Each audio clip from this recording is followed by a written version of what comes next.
we all know what you're here for.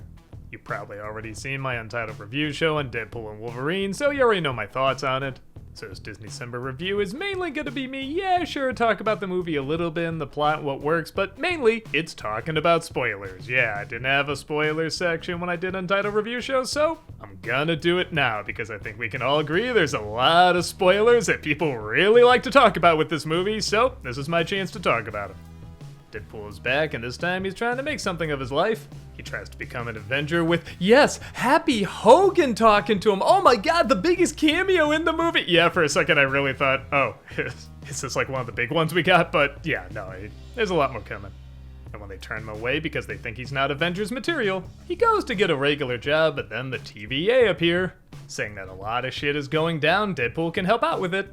The only catch is it'll cost his entire universe and all his friends, which is apparently going to happen either way unless he gets a Wolverine into the equation in kind of a forced way that I think maybe makes sense, maybe doesn't, but nobody really cares. This movie just exists for fan service, comedy, and action, and it does all of those pretty well.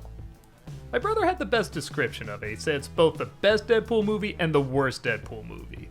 It's the worst because you probably care the least about what's going on, which, okay, there wasn't a ton of investment in the other movies, but there was enough. I like these characters fine. I want to see Wade get his revenge and everything. But this one, the main plot is so not important and so not even that focused on. Like, they have two villains in this, and they go back and forth between which one is the real bad villain, and they're on camera so little, or at the very least make so little an impact, that I sometimes forgot what their evil plans were. On top of the fact that he's supposed to be fighting for his friends in this, and they're really not in the movie much, and you don't see him interact much, and yeah, sure, they were in the other movies, but even then they were passable, like not really that big a deal. But it's also the best Deadpool movie because it knows what the big deal is and what people want to see. They want to see all these cameos pop up, they want to see Ryan Reynolds and Hugh Jackman together working off each other, and there is a ton of that. And it's well done and funny and well choreographed, and I like that there's subtle jokes, but there's also in-your-face jokes. Like, if you're a die-hard fan of not only X-Men, but the Marvel movies before Disney took them over, there's a lot of fun callbacks and little background jokes, but if you're just someone that likes to see Deadpool be funny and chop people up and just say some one-liners, it's good for that too. But there's my thoughts on the movie in general. Now we're just gonna jump right into the spoiler stuff. Just about all the cameos worked, and what I liked is that the movie is very smart at knowing which ones people want to see more of, even if they don't necessarily connect to the characters or story as much. For example, in the trailers they showed Sabretooth all over the place, and yeah, he's not really in it that much, and yeah, Wolverine and Sabretooth, they're these amazing rivals, die-hard enemies, but in the movie they weren't really that impressive, and I think they're aware of that, so I think they know we don't really want to see that big a battle between them, so when he pops up and it's over in just a few seconds, that is pretty funny. Other characters like Pyro or Toad make an appearance. Again, it's cool to see them, but we don't really need that much focus on them. I think we know that we like some of the early X-Men movies, but there's very few that we actually love. So the cameos they really focus on are the ones that maybe deserved a little bit more love or maybe didn't end on the best note. For example, Elektra, Blade, and even some characters that never got a shot like Channing Tatum as Gambit.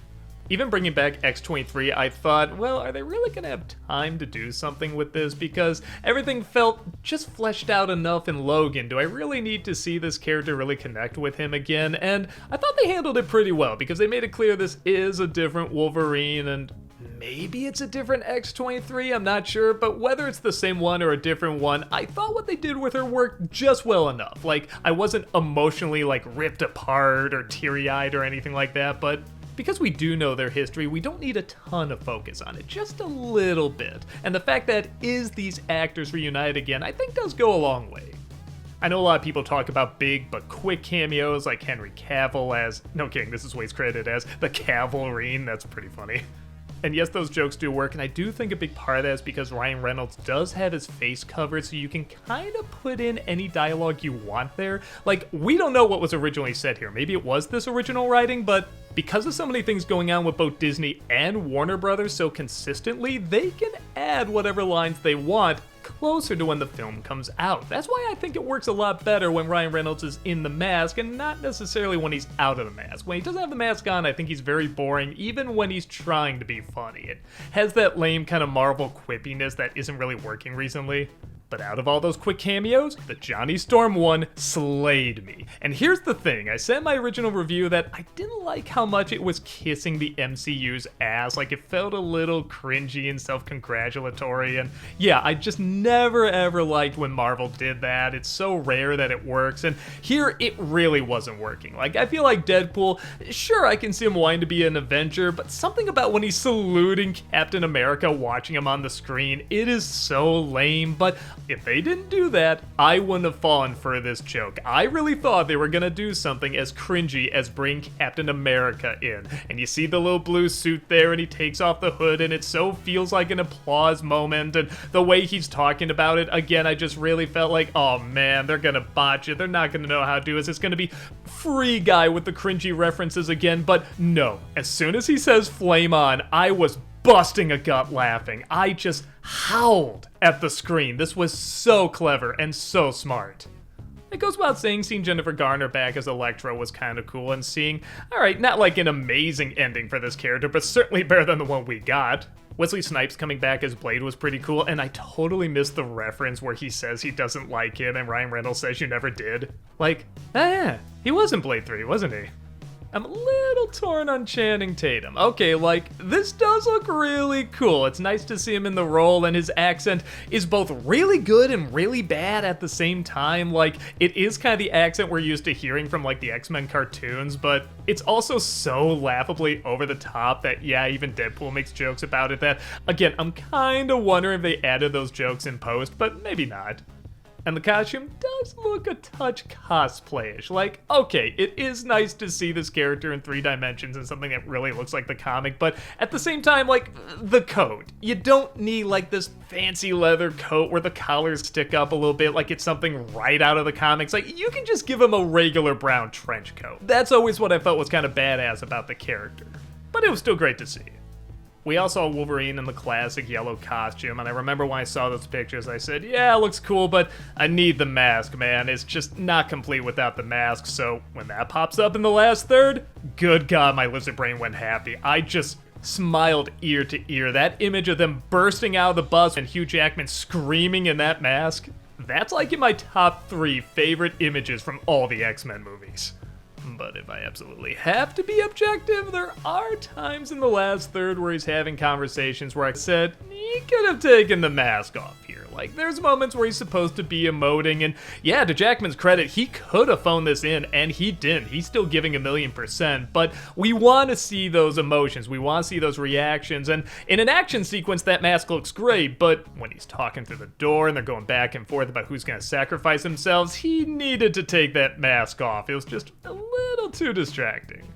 I'll admit I haven't read much of the Deadpool comics, so it was neat seeing all these Deadpools together, even if I didn't always know what they represented or the past of them was or anything like that. But that giant fight they have at the end and just watching all their different reactions to getting knocked out or stabbed or killed or whatever is pretty priceless. Like, this was very well choreographed. And of course, the big payoff that they all just come right back to life is really funny, even though I will admit, you could have cut them and not really miss anything. Like I said, it did feel like the movie was a little long, and it's not even actually that long, it just feels long because of moments like this. I do think there's some pacing issues, but they are moments you want to go back and watch again. I just wish they were pieced together a little better. I'd be lying if I said the movie wasn't as subversive as I think it was trying to get across. Like, haha, we're not gonna just do the typical Marvel stuff and praise the MCU and Disney and everything. And it's like, they tell some really good jokes. I'm surprised they did get away with in this current environment at Disney and everything, but they still kiss their ass quite a bit too. But as a lot of people have said, this does feel more like a goodbye to all the Marvel movies before the MCU took over. And to Disney's credit, I have heard that, like, Ryan Reynolds and the writers and everything did try really hard to get a lot of these jokes in that they didn't want, and yeah, that sucks, but at the same time, they did let them pass in the end, and I think it really paid off. I can't act like they've always been so shut down to any criticism or anything, because even the ending of She-Hulk I thought was pretty satirical and really funny, so there is that awareness there. And I think the fact that this movie did so well does show that there's a lot of people who like that humor and like that MCU does show a lot of self-satire. And this is the perfect character to show it with.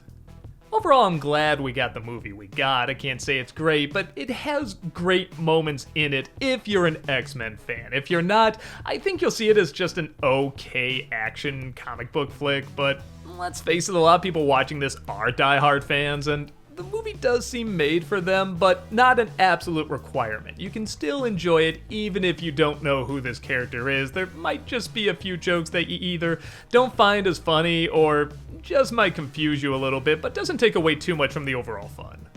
I'm glad after all these years Ryan Reynolds got these movies made. I'm glad now that several studios have listened to him and took a little bit of a risk, and it does seem like it's a risk that paid off. And as an X-Men fan, I'm glad they gave me so many moments that'll live rent-free in my head. It's not a phenomenal film, but it's just the right amount of friggin' awesome.